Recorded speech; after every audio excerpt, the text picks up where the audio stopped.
20 سالی که من با باباتون هستم همیشه آرزو داشتی همچین روزی برسه.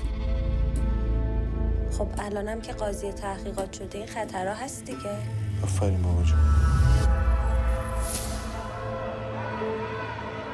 بدشانسی این شلوغی ها همزمان شده با شروع کار من تو این شهر. تو هم شعار دادی؟ شعار دادم سریعم در آوردم.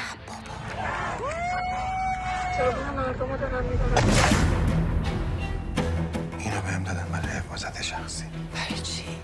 حفاظت از خودمون. جلوی چشام دوستامو کتک زدن گرفتنشون. خودم میدونم چی بگم چی نگم. دیگه برای من تعیین تکلیف نکنی ها. به خدا میذارم از این خونه میرم. از یه سری اوباشی که تمام مسئلهشون لخ شدن تو خیابون حمایت میکنی. اصلا به عنوان پدر نه، به عنوان کارشناس که اندازه سن تو این سیستم بوده بهتر از تو نمیدونم چه خبره. نه. چون توشی.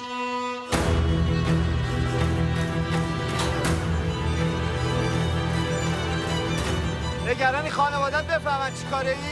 میدونستی بابا تو قاتله؟